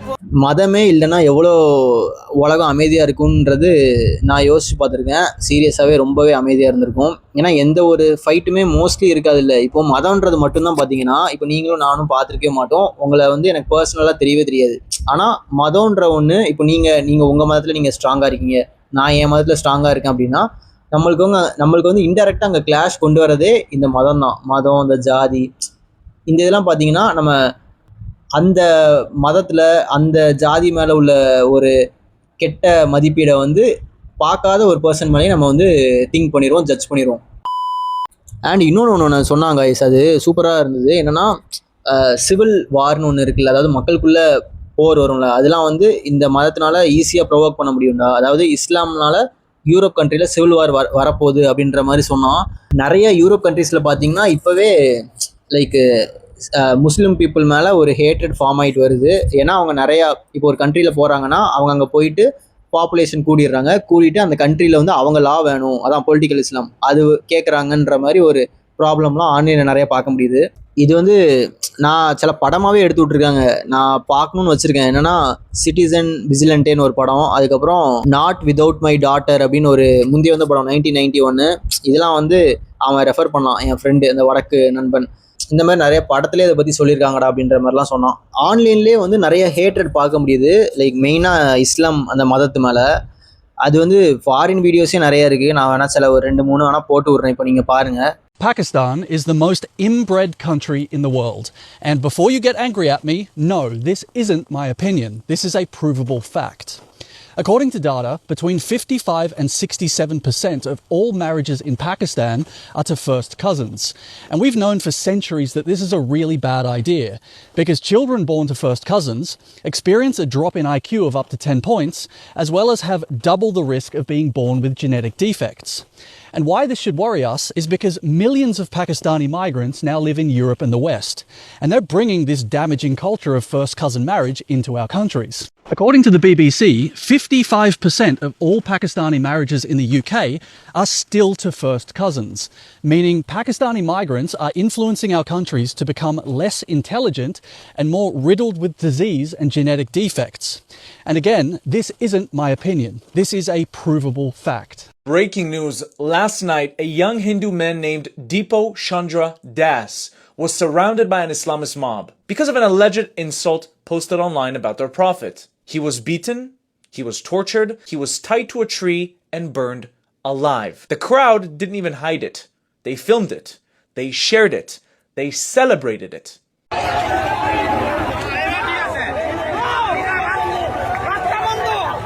And now, silence. No outrage whatsoever, no international headlines, no urgent panels on human rights. Why is that the case? Because this happened to a Hindu minority in Bangladesh. On July 27th, another blasphemy accusation triggered mob violence. 15 to 20 Hindu homes were looted and burned overnight. On December 8th, a 75-year-old and his wife were found murdered in their own home. Their sons serving the police, but even that couldn't save them. The same global voices that mobilize instantly for conflicts thousands of miles away suddenly say, we can't verify. We lack the resources. It's complicated. That's selective outrage. When minorities are targeted for their identity, when accusations replace law, when mobs replace courts, this is not politics. It's about survival. If you believe human rights matter, they matter everywhere. Not only when it's convenient, not only when it fits a narrative. This country is tired of burying its children and being told to stay quiet. A 17-year-old Hindu boy went to wish his friend on Eid and never came back home. Think about that for a moment. Surya Pratap went to meet people he considered friends. Instead, according to reports and videos circulating online, he was surrounded by a group of Muslim boys who tried to force him towards the slaughter of a goat. When he refused, saying he did not want to see it, what followed was not an argument, not a misunderstanding, not a prank gone wrong. It was sheer brutality. He was stabbed. Then, even after trying to escape and running for his life, he was chased down and stabbed multiple more times. A 17-year-old boy was begging for his life while a group hunted him down and killed him. He was taken to hospital, but his injuries proved fatal. What kind of mentality turns a festival into a murder scene? What kind of mindset cannot tolerate a simple no?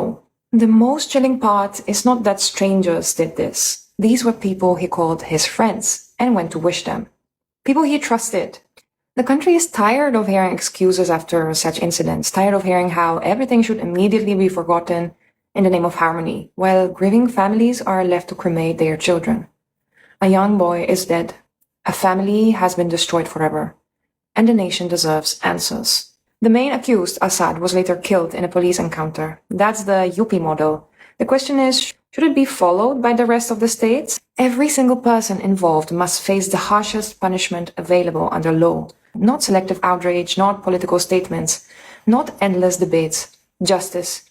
The message must be simple. No festival, no ideology, no group loyalty, and no sense of entitlement gives anyone right to take an innocent life. Surya Pratap should have returned home that day. Instead, his family received his body. Why the whole community must suffer from backlash because of the actions of individuals? And why something or the other keeps happening during every festival in India? How can we stop these incidents from happening? Share your thoughts in the comments. Jai Bharat. Namaste. Why do most Islamic countries fail so badly? In countries like Iran, Saudi Arabia, and Pakistan, religious law overrides civil law. Clerics veto reform, block legislation, and answer to no voter. They use that power to stay in power unchallenged. Pakistan, Iraq, and Libya all rank in the bottom third globally on corruption indexes. Islamic law bans interest, crippling banking and private lending. Inheritance law splits estates among every heir, so wealth gets divided and scattered every generation instead of growing over time. Women are legally barred from working in Afghanistan and heavily restricted in Saudi Arabia, half the workforce gone by doctrine. Education prioritizes Quran memorization over engineering and science. The entire Arab world, 490 million people, produces fewer scientific publications than Harvard University alone. The combined GDP of all Arab countries is $3.7 trillion. California, with population 39 million, produces $4.1 trillion. The Gulf states look like they've figured it out. They haven't. They're tiny populations sitting on a disproportionate share of the world's oil. Remove the oil and the same failures apply. I'll say it again. Not all Muslims are terrorists, but all terrorists are Muslim. Okay bro, ஃபாரின்ல தானே அதெல்லாம் இருக்குது, நம்ம தமிழ்நாட்டில் எல்லாம் செக்குலரு, இந்த மாதிரி மத பிரச்சனைலாம் வராது அப்படின்ற மாதிரி நீங்கள் சொன்னீங்கன்னா அதே தான் நானும் நினச்சேன். பட் தமிழ்நாட்டிலையுமே சில பிரச்சனை வந்து இந்த எக்ஸ்ட்ரீமிஸ்ட்டுன்னு இருப்பாங்கல்ல, இந்த இஸ்லாம் பீப்புளில், அவங்கனால தமிழ்நாட்டிலையுமே அது வந்து ஆரம்ப ஸ்டேஜில் இருக்கிற மாதிரி எனக்கு தோணுச்சு. ஏன்னா அதுக்குமே சில ஒரு 2-3 கிளிப்பு நான் வச்சிருக்கேன், சேவ் பண்ணி வச்சிருந்தேன். அதை வேணா இப்போ போட்டு விடுறேன். ஹே ஃப்ரெண்ட்ஸ், இந்த பிக்சர் நல்லா பாருங்க. இந்த பிக்சரில் உங்களால் பீடிகளை பார்க்க முடியும். பீடியினுடைய பெயர் வந்து அண்ணாமலை பீடி அப்படின்னு வைக்கப்பட்டுள்ளது. அதற்கு பிக்சர் வந்து திருநாமத்தை வச்சிருக்காங்க. அதாவது ஹிந்து மதத்தில் இருக்கக்கூடிய 2 பெரிய சமயங்கள், சைவம், வைணவம். சைவத்துக்கு வந்து அண்ணாமலையாரை கொச்சைப்படுத்தியிருக்காங்க, வைணவத்துக்கு வந்து அவங்களுடைய திருநாமத்தை கொச்சைப்படுத்தியிருக்காங்க. இந்த கேவலமான வேலையை பார்த்தது யாரு அப்படின்னு பார்த்தீங்கன்னா, நம்ம தமிழ்நாட்டில் வேப்பம்பட்டில் இருக்கக்கூடிய ஒரு இஸ்லாமியர் முகமது ஜலீல் அப்படின்னு சொல்லக்கூடியவர். முகமது ஜலீல் அவர்களுக்கு வேற பெயரே கிடைக்கலையா? ஏன் நீங்க வந்து முகமது நபி பீடிகள்னு வைக்கலாம், இல்ல ஆயிஷா பீடிகள் அப்படின்னு வைக்கலாம், இப்படியெல்லாம் வைக்கலாம் இல்லையா? ஏன் வந்து தேவையில்லாம எங்களுடைய மதத்தில் இருக்கக்கூடிய கடவுள் பெயரை இழிவுபடுத்தணும்? இதனுடைய நோக்கம் என்ன அப்படிங்கிறது எனக்கு தெரியல. பொதுவாக வந்து நிறைய பேர் வந்து கமெண்ட்ஸில் சொல்லுவாங்க, அதாவது வந்து இதெல்லாம் ஒரு பிரச்சனையா, நாட்டில் எவ்வளோ பிரச்சனை இருக்குது அப்படி இப்படின்ட்டு.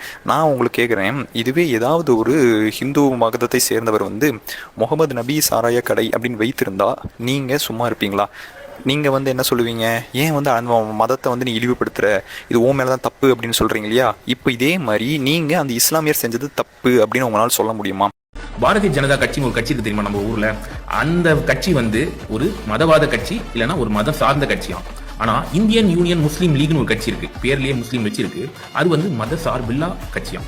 நீ என்ன உண்மையா லவ் பண்றியா? அப்ப முஸ்லிமா மதம் மாறு. இப்படி சொல்லி ஒரு பொண்ணை மதம் மாத்த வச்சு 8 வருஷம் லவ் பண்ணி கடைசியில வேற ஒரு பொண்ணை கல்யாணம் பண்ண போயிருக்கான் சையத் இப்ராஹிம். இது நடந்தது சென்னை ராயபுரத்துல. ஈரோட சேர்ந்த அந்த பாதிக்கப்பட்ட பொண்ணு எனக்கு நீதி வேணும்னு சொல்லி தன்னோட லவ்வரோட கல்யாண மண்டபத்துக்கே போய் போராட்டம் பண்ணிருக்காங்க.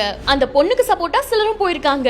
அந்த பொண்ணு சொன்னது 8 வருஷம் லவ் பண்ணோம், முஸ்லிமா மதம் கூட மாறிட்டேன். இப்ப என்னை ஏமாத்தி வேற ஒரு பொண்ணை கல்யாணம் பண்ணிக்க போறான்னு. இதுல பரபரப்பான பையன் வீட்டுக்காரங்க போலீஸ்க்கு கால் பண்ணிட்டாங்க. ராயபுரம் போலீஸ் வந்து அமைதியா பேசி பிரச்சனையை முடிச்சிருந்திருக்கலாம். ஆனா இன்ஸ்பெக்டர் சிதம்பர பாரதி அந்த பொண்ணுக்கு சப்போர்ட்டா வந்த ஒரு பர்சனை அடிச்சதா சொல்லி அங்க பெரிய கலவரம் வெடிச்சிருக்கு.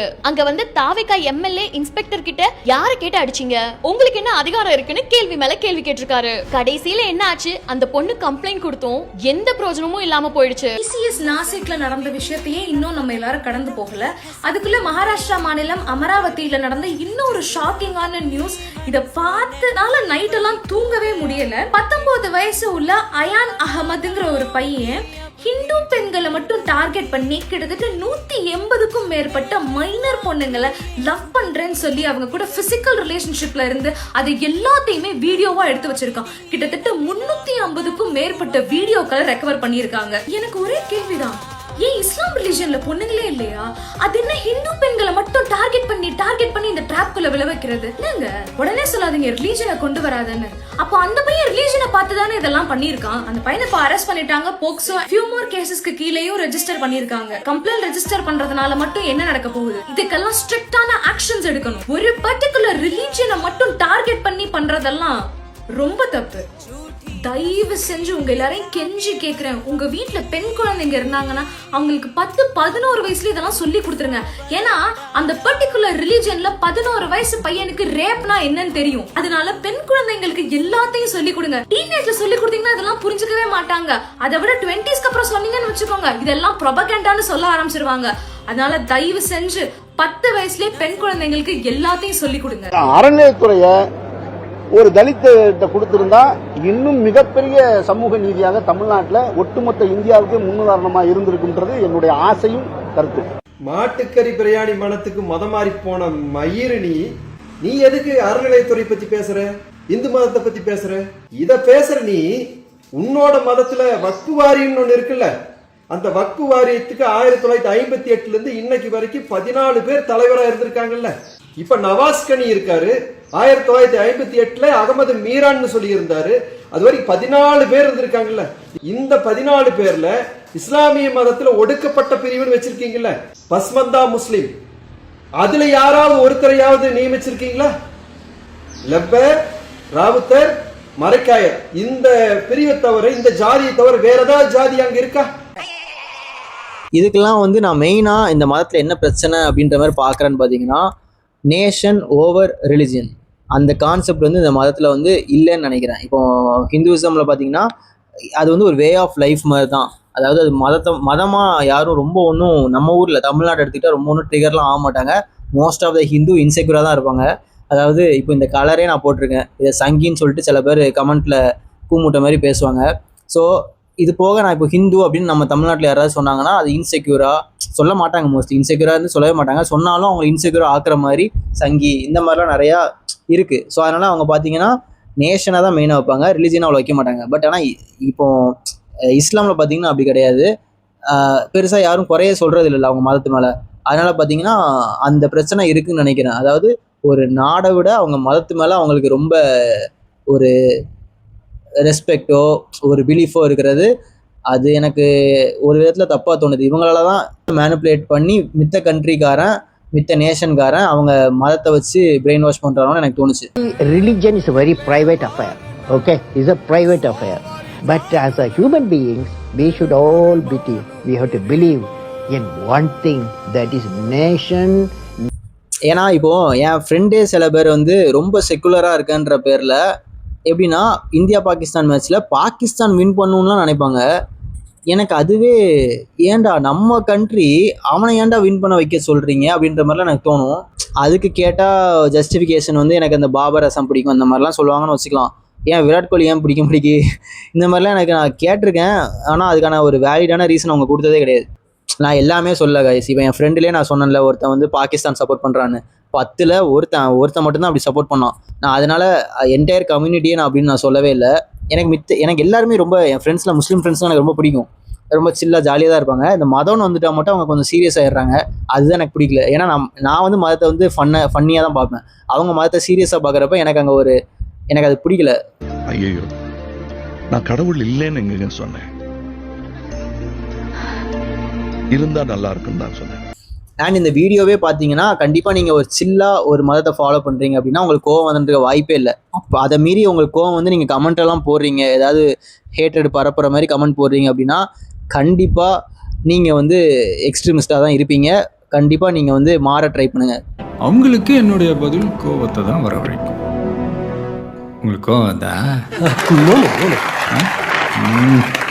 ஏன்னா நீங்கள் எக்ஸ்ட்ரீமிஸ்டாக இல்லை அப்படின்னா உங்களுக்கு ஏன் கோவம் வருது? நான் உங்களை பர்சனலாக அட்டாக் பண்ணவே இல்லையே. இப்போ நீ தப்பே பண்ணல வச்சுக்க, உனக்கே கோவம் வருது, உடம்புல ஏன் வேர்த்து கொட்டுது, உண்மையை பேசினாலே. அண்டு நானுமே நோட் பண்ணது என்னென்னா, இப்போது காசாவில் பிரச்சனை, இஸ்ரேல்காரன் வந்து அடிக்கிறான், ஈரானில் பிரச்சனை அப்படின்னா இங்கே சென்னையில் மும்பையிலலாம் வந்து முஸ்லிம்ஸ் வந்து இந்தியன் முஸ்லிம்ஸ் வந்து ப்ரொட்டஸ்ட் பண்ணுறாங்க. சரியா? இது ஈரானில் வந்து இந்தியன் ஃப்ளாகை வந்து போட்டு எரிச்சாங்க. ஏன்னா இஸ்ரேல் கூட வந்து ஏதோ ஒரு பிஸ்னஸ் பண்ணனால இந்தியா ஃப்ளாகை வந்து ஈரானில் போட்டு எரிச்சாங்க. அப்போ ஏன் நீங்கள் திருப்பி அதுக்கு ஒரு எதிர்ப்பு தெரிவிக்கல? எங்கள் நாடுடாது அந்த மாதிரி ஏன் ஐயுஎம்எலோ இல்லைனா வேறு ஏதாவது ஒரு கட்சிகளோ ஏன் அதுக்கு ஒரு வாய்ஸ் அவுட் பண்ணலன்னு எனக்கு தெரில. அதை விடுங்க, என் ஃப்ரெண்ட்ஸ் லிஸ்ட்டில் இப்போ ரிலீஜன்லாம் வந்து பயாஸ்டாக இல்லாமல் ஹிந்துஸ், முஸ்லிம்ஸ், கிறிஸ்டின்ஸ் எல்லாருமே சேர்ந்து ஈவன் நான் முதற்கொண்டு இஸ்ரேலில் வந்து காசாவை அடித்தாங்கல்ல, அப்பாவே மக்களை வந்து இப்படி அழிக்கிறது, அவங்க மேலே பாம்பு போடுறது தப்புன்னு நானே ஸ்டோரி வச்சுருக்கேன். சரியா? ஸோ ஓகே, நான் வந்து மித்த மதத்துக்காரங்களை சப்போர்ட் பண்ணுறேன்னு எடுத்துக்கலாமா? இந்த மாதிரி பங்களாதேஷ், பாகிஸ்தான்லலாம் வந்து ஹிந்துஸை பேர்ன் பண்ணுறாங்க. அதுக்கு ஏன் நம்ம ஹிந்துஸ் குரல் கொடுக்குறத விட முஸ்லிம்ஸுமே ஏன் அது தப்புன்னு சொல்ல மாட்டாங்கன்னு எனக்கு தெரியவே இல்லை.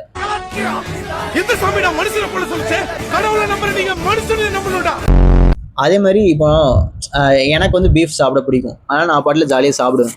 இப்போ சாப்பிடல அப்படின்னா அது ஏன் நம்ம ஊரில் தப்பாக பார்க்குறாங்க? இப்போது ஹிந்துஸ் வந்து பீஃப் சாப்பிடக்கூடாதுன்றது அவங்களோட ஒரு ஐடியாலஜியில் இருக்குது, அதனால் சாப்பிடாமல் இருக்காங்க. சரியா? இப்போது என்னால் அதுலேருந்து வேறுபட்டு இருக்க முடியுது இல்லை, என்னால் பீஃப் சாப்பிட முடியுது.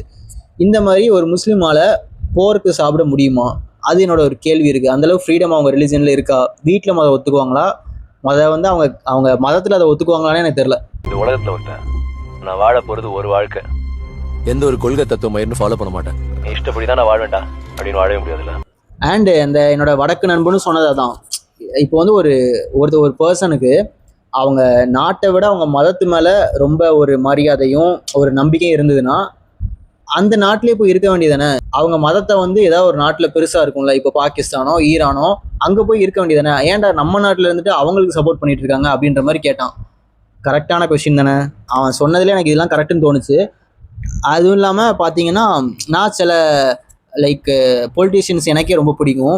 என்னன்னா தமிழ்நாட்டில் பார்த்தீங்கன்னா வேலூரில் வந்து இப்ராஹிம்னு அப்படின்னு ஒருத்தர் இருப்பார். அவர் பிஜேபி தான், ஸ்டில் அவர் நல்லா பாயிண்டாக பேசுவார். அவரோட கிளிப் வேணால் நான் ஒரு 2 இது போட்டு விடுறேன். இந்த குற்றச்சாட்டு நிறைய பேர் சொல்லுவாங்க, நீங்க இந்துக்கு ஆதரவாகவே எப்பயுமே பேசிக்கிட்டு இருக்கீங்க அப்படின்னு. உண்மையான ஒரு இஸ்லாமியன் இந்துக்களை வெறுக்க மாட்டான். ஏன்னா அடிப்படையில் அவருடைய முன்னோர்கள் இந்துக்களை தானே இருந்தாங்க. இப்போ என்னுடைய முன்னோர் வந்து ஆப்கானிஸ்தான வந்து பாபரோ அவுரங்கசீப்போ கிடையாது. என்னுடைய முன்னோர்கள் வந்து அரபு ஷேக்குகள் கிடையாது. ஒரு 6 தலைமுறைக்கு முன்னால 8 தலைமுறைக்கு முன்னால கந்தசாமியோ ராமசாமியோ இருந்திருப்பாங்க. ஏதோ ஒரு விதத்தில் இந்த வழிபாட்டு முறை பிடிச்சிருக்கு வந்துட்டாங்களே தவிர என் முன்னோர் ராமசாமி கந்தசாமின்றதை மறுக்க முடியாதுல்ல. அது உண்மைதானே. உதாரணத்துக்கு இந்தோனேஷியா இருக்கு. இந்தோனேஷியாவில தான் இன்னைக்கு உலகத்திலேயே நம்பர் 1 அதிகபட்ச மக்கள் வாழ்ற முஸ்லிம்கள், 2வது நம்முடைய பாரதம். அங்க இருக்கக்கூடியவர்கள் நீங்களே கூட அதில் நிறைய இடங்கள்ல சொல்லியிருப்பீங்க. அங்க கருடா ஏர்லைன்ஸ் வச்சிருக்காங்க, குபேரா பேங்க் வச்சிருக்காங்க. ஏன் அதை மாத்தல? ராமாயண மகாபாரதம் பாடத்திட்டத்துல வச்சிருக்காங்க. ஏன் அதை மாத்தலன்னா நாங்கள் வழிபாட்டு முறையில மாறி இருக்கோம். எங்க முன்னோர்கள் இவர்கள் தான். அப்ப இந்த புரிதலை தமிழகத்தில் கொண்டு வருவதற்கு நான் முயற்சி செய்யறேன் தவிர நான் இந்துக்களுக்கு எப்பயுமே ஆதரவா இல்லை, நான் இஸ்லாமியர்களுக்கு ஆதரவா இருந்தேன். நீங்க பாத்தீங்கன்னா அரபு பிரதேசத்துல அரபியில் பெயர் வைப்பது பிரச்சனை கிடையாது, ஏன்னா அவங்களுடைய தாய்மொழியில வைக்கணும்.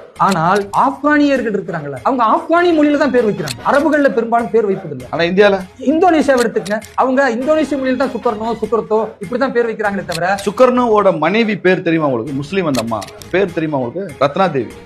அப்ப அந்த பேர் அவங்களுக்கு ஒரு தடையா இல்லல்ல.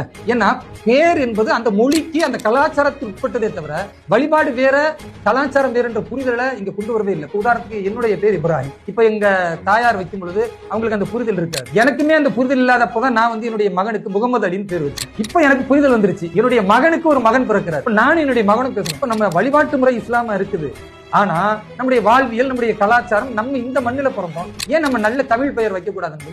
நல்லா வைக்கலாமே, தமிழ் பேர் வைக்கலாமே. இப்ப நாங்க 2 பேர் புரிதலோட முடிவு பண்ணி என்னுடைய பேர் எனக்கு கதிர் அப்படின்னு பேர் வச்சிருக்கோம்.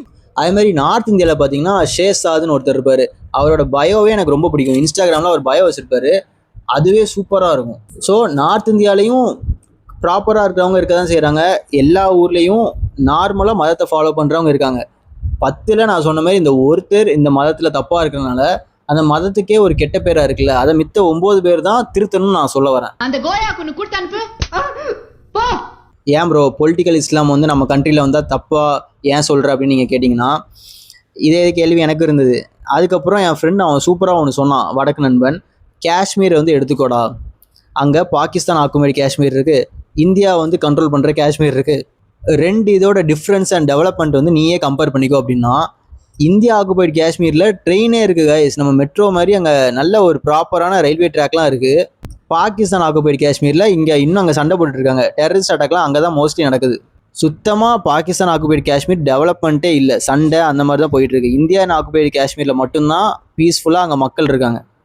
I only care about history and religion. I know that Islam came to India much later than Hinduism. It had already existed. Pakistan claimed independence way after all this happened, 70 years ago. So I don't see that Pakistan is a suitable negotiator regarding Kashmir. I don't think they even have the right to speak. I believe it's Hindu land. That's very controversial. Many will say no.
Also political Islam வந்து நான் compare பண்ண வர அந்தளவு நல்லா இருக்காது, ஃப்ரீடமாக இருக்காது. ஏன்னா யூரோப்லேயே பார்த்தீங்கன்னா இப்போ ஸ்பெயின்லலாம் வந்து எக்கச்சக்கமாக வந்து இறங்கியிருக்காங்க. ஸ்பெயின் வந்து அடுத்தது இன்னும் கொஞ்சம் ஒரு 10 வருஷத்தில் தெரியும் என்ன ஆக போகுது.